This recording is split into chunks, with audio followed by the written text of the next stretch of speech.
Republic and the Taliban were not speaking to one another. They were not sitting in the same room. That has changed. Earlier, that has changed within the past year. Another important data point, they are sitting in the same room right now. Abdullah, the chairman, Mullah Baradar, senior Taliban leader, are in Doha together. Ambassador Khalilzad has met separately with both sides. Both sides have presented to the gathering, presented their ideas going forward. Now, I want to be very clear. There's daylight between the presentations that have taken place so far.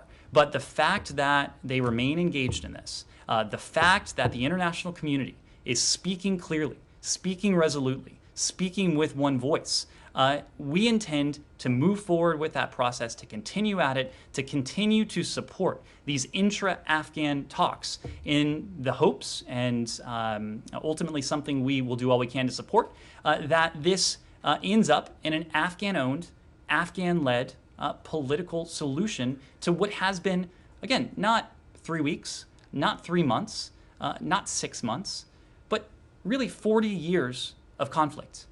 The people of Afghanistan deserve an end to this conflict. They don't want to see 40 more years of civil war. They don't want to see 4 more years of civil war. We don't want to see 4 more months of conflict. We're realistic about the difficult road that we've already been down and the difficult road that presumably lies ahead.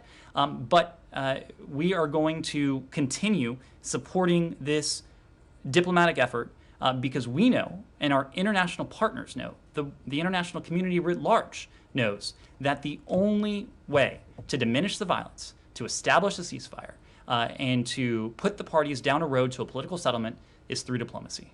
Nick? Switching now to Western Hemisphere. What percent of the civilian population is being drawn down? I'm not in a position to speak to numbers. I'm not. But more than half, less than half. I'm just not in a position to speak to numbers. Nick. Switching to the Western Hemisphere, I want to talk a little bit about let's do a couple more questions on Afghanistan, and then we'll switch to the Western Hemisphere. Can I just ask you, Ned? Understanding you don't want to talk about numbers, can you give us some sense of the troop deployment, what that's going to look like, what service branch are they from, who are these troops, and then also what are those troops going to do? I mean, they're going to the airport, so they're going to be based there, and then like what do they do? Are they running convoys into the embassy to grab people and bring them to the airport so that they can be evacuated? Like, what is their mission beyond, and can you give some more detail to that beyond the idea that they're just there to support the withdrawal? Yep. So, Nick, you are in luck. My very able colleague at the Pentagon, John Kirby, will be briefing at 2:45. And predecessor. He will be briefing at 2:45, which is another reason I want to make sure we take a few more questions before then. Let me just say, Kirby will go, presumably able to go into this in a bit more detail. But these incoming forces, these incoming assets, will be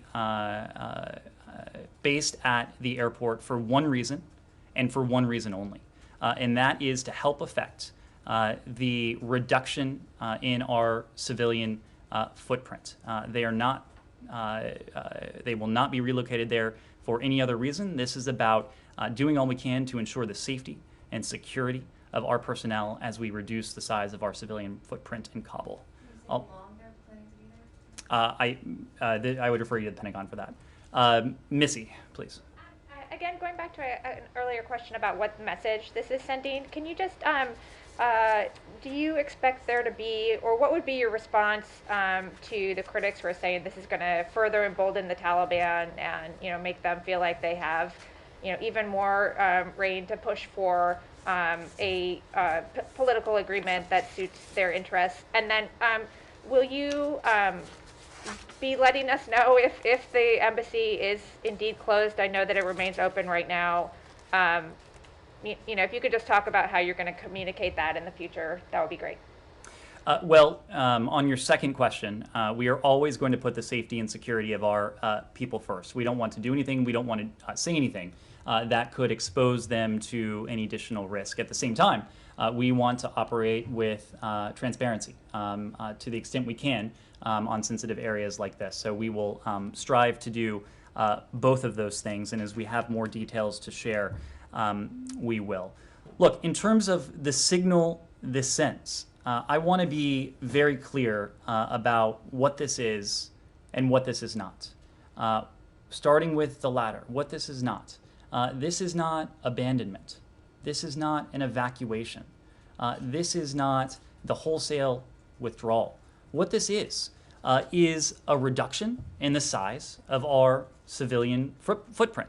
This is a drawdown of civilian Americans who will, in many cases, be able to perform their important functions elsewhere, whether that's in the United States or elsewhere in the region. So the message shouldn't be, the implications of this shouldn't be outsized. I think all parties, the Afghan government, the Taliban, our international partners with whom we have been in touch about this, need to understand that we intend to continue our diplomatic presence on the ground.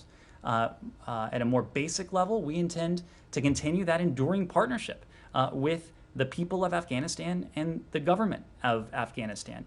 So this shouldn't be read as any sort of message to the Taliban. The message that the Taliban should be receiving is really the message that is emanating from Doha right now, from the United States, from the Qataris, from the litany of countries in the region and well beyond, and the international organizations that have been very clear and speaking with one voice that this rather large, broad, inclusive constellation of countries and important stakeholders will not recognize any entity that seeks to take Afghanistan by force. That's the message the Taliban needs to be reading. Yeah, I give you points for the old college, giving it the old college try on this, but when you talk about the message that this sends as enduring partnership, in what language does turning your tail and sending 3,000 troops into, and you say it's not an evacuation, but you lost that point when you said that the military, that 3,000 troops are going to be flying these drawn down staffers out. I did not say that there would be 3,000 troops. Okay, sorry, you didn't.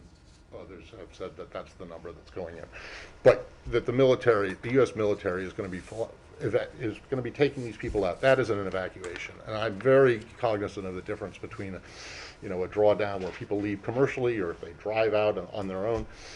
That's not what this is. So I don't understand the message of enduring partnership when you're basically leaving. Matt, we can do two things at once. Let me explain. We can do all we can, take prudent measures to ensure the safety and security of our departing civilian personnel, which this is. This is only about that. It is solely and exclusively about doing all we can to ensure the safe relocation of our personnel, of elements of our civilian personnel from Afghanistan. That should in no way mitigate the enduring partnership, the enduring relationship we seek to have with the people of Afghanistan. I talked about that in humanitarian terms. I've talked about that in terms of the diplomacy that the U.S. is supporting between the Afghan parties, the intra-Afghan dialogue that we are supporting, hopefully on the path towards an Afghan-owned, Afghan-led political solution. I've talked about that in the terms of the work we have done and are doing to galvanize the international community, to bring Afghanistan's neighbors together, to speak with one, and countries much farther afield, to speak with one voice. So we are in no way abandoning the people of Afghanistan, far from it. We are going to continue doing everything we can to bring about an Afghanistan in which Afghans can enjoy safety, stability, security. Now, again, I'm not wearing rose-colored glasses. I'm not here to tell you that there aren't significant challenges. That is very clear. It's very clear from what we're seeing.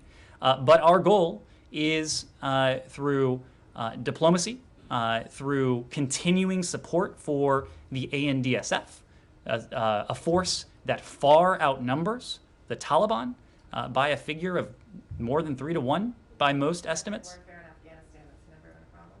I'm sorry? I said because asymmetric warfare in Afghanistan has never been a problem. Christina, I have been the first to tell you that this is not without its difficulties. This is not without its challenges. But let me just finish. Now, we've been sitting here for weeks listening to you say this, and I respect you, and like we know you have a job to do.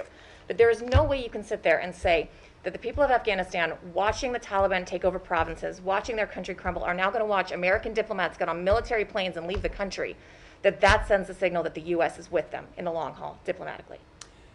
Look at what we've been doing. Look at the investment we have made in Afghanistan. Look at the investments, however you measure it, whether it is humanitarian, whether it's political, whether it's diplomatic, whether it is the security investments that we have made. Again, we've cited this bullet point a couple times. President Biden's budget requests $3.3 billion for the ANDSF going forward, a fighting force that is at least quantitatively much larger than what the Taliban have to muster. Look at what we're doing diplomatically in Doha and around the world. Again, this is about one thing and one thing only. It's about the priority this president attaches to the safety and security of Americans who serve in this government, civilian Americans who serve in this government. That is not a priority that we are willing to risk. And so what we are speaking about today is about that and about that only. Again, our partnership in any number of forms with the people of Afghanistan that ultimately is aimed at bringing about, over the longer term, we know this will have challenges, an Afghanistan in which all Afghans can enjoy a measure of safety and security and stability. We're not there yet. We're not close. But that remains our goal, and we're going to continue doing everything we can to do that. Ned, I want to ask you about the Western Hemisphere migration. Because We'll do one more on Afghanistan. Into Afghanistan in order to now pull these staffers out. The fact that it seems U.S. officials were caught off guard by the speed of the Taliban offensive. Did the administration fail to plan or fail to understand what U.S. military withdrawal from Afghanistan would entail, would create? Connor, I presume my Pentagon colleague will speak about this in more detail, but I just want to contextualize. This is not the reintroduction of military forces to pursue the mission that they were pursuing prior to May 1. This is the repositioning of forces to Hamid Karzai International Airport in order to help effect the safe reduction in our civilian personnel. That is the only thing this is about. This is not about re-engaging militarily in conflict in Afghanistan. Plan or to understand what would happen after U.S. troops started to leave. I started with this point, and it bears repeating. All throughout, before the president announced his decision, after the president has announced his decision, before the latest surge in violence, in the context of this ongoing surge in violence, we have always been engaged in contingency planning. This was a contingency that we had foreseen. This was a contingency that we had planned for. So it is not the case that we're being caught flat-footed. We engage in contingency planning. DoD does the same, knowing that the situation is going to be fluid. Recently, the trend lines have not been moving in the right direction. Of course, our goal through diplomacy on the part of the State Department is to reverse those trend lines. But in the meantime, we had engaged in contingency planning to be prepared for a situation just like this. Yes, please, in the back. There are some reports that suggest that the Special Envoy Ambassador Zalmay Khalilzad is trying to convince Taliban leaders to spare the U.S. Embassy, attacking the U.S. Embassy in Kabul in exchange for international aid in any future government, even that includes the possibility of Taliban leaders. Is that option, is the U.S. Considering that option in order to preserve and keep sort of presence in Afghanistan in case there is a fall of Kabul in the hands of Taliban? Well, again, we are not going to put too much stock, certainly, in the words of the Taliban. We are going to be looking at their deeds. But in terms of what they have said, the Taliban have said very clearly that they are not out there to target diplomatic compounds. Now, we are not going to rest on the words of a group like the Taliban. That is precisely why we are taking prudent precautions in the repositioning of these assets in order to help affect the safe reduction in our civilian personnel. But not only have the Taliban said that, but of course, in the February 2020 U.S. Taliban agreement, the Taliban also made assurances that our forces would not be targeted.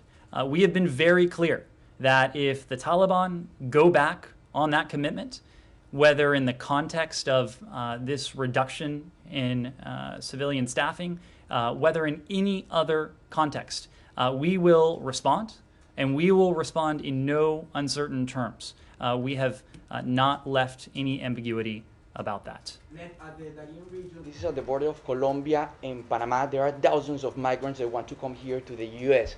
The Colombian government has called it like a humanitarian tragedy and has asked the U.S. for help. What is your message to those migrants that want to come here, and to the Colombian government, particularly to the foreign minister that is calling the U.S. so they can help Panama and Colombia in this issue? Well, of course, Colombia is a strategic partner of ours. We work very closely with Bogota. We work very closely with the Colombian government on any number of fronts. Colombia has, for example, generously hosted Venezuelan refugees. Colombia has been a constructive force when it comes to what we collectively are doing to try to support the democratic aspirations of the Venezuelan people.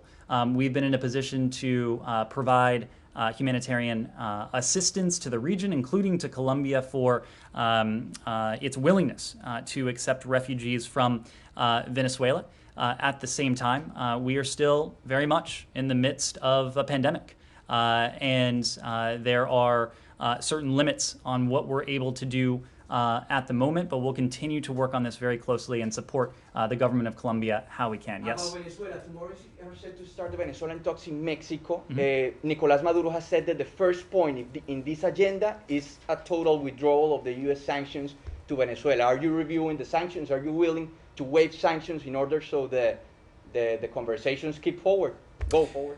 Well, we have long been committed to promoting accountability for the Maduro regime and its enablers for the actions that undermine democracy or fail to respect human rights. We've also been clear that the Maduro regime can create a path to easing sanctions by allowing Venezuelans to participate in long overdue free and fair presidential, parliamentary, and local elections, creating the necessary conditions to enable free and fair elections take place in Venezuela.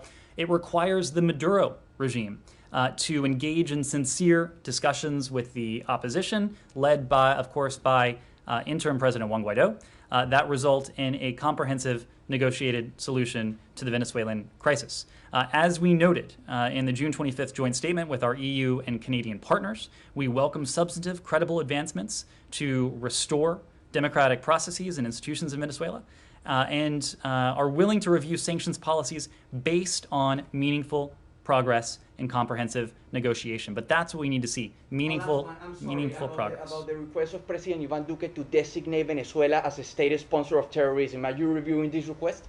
We make those determinations based on the facts and based on the... FARC killed in Venezuela, and they even did a terrorist attack in a military base in Cúcuta where American troops we were. make those determinations on a regular basis based on the facts and our assessment of them. As a matter of policy, we don't comment on deliberations or potential deliberations related to the use of a designation authority. Last question, please. Okay, this is on the media law in Poland. Yes. There was a strong statement by Secretary Blinken yesterday, and as I understand, Secretary Wendy Sherman spoke with the Polish authorities yesterday, but the media law seems to be going forward. So what steps are you planning to take, and what is on the table now? Well, you did hear directly from Secretary Blinken yesterday on our deep concern, the very troubling developments that transpired in Poland yesterday. The Secretary's statement speaks for itself. We are deeply troubled by the two pieces of legislation that Poland's parliament passed yesterday. I said this yesterday. The Secretary said this in his statement, but Poland is an important NATO ally. A NATO ally that understands the transatlantic alliance is based on mutual commitments to share democratic values and prosperity. So with that in mind, we urge the government of Poland to demonstrate its commitment to these very shared principles, not only in word, but also in deed. So what steps are we going to take now? What is on the table? So we are engaged diplomatically. You cited one step that we took, but given the level of concern, we will remain engaged on this, and both publicly, as I just did, and privately. We are urging the government of Poland to demonstrate its commitment to these shared democratic values. Yes? National Security Advisor Jake Sullivan visited Brazil last week and expressed confidence in Brazilian electoral system. But after that, President Bolsonaro continues to insist that the voting system in Brazil is not trustworthy. And this week we saw a military parade near the Congress just hours before legislators were scheduled to debate a bill about the current voting system. So I have two questions. First is, how does the U.S. see this military parade in this context that we are having in Brazil right now? And the second is, if President Bolsonaro continues to argue without evidence that the voting system is fraudulent, is the U.S. going to continue to engage with Brazil, or is the U.S. going to take some other measure?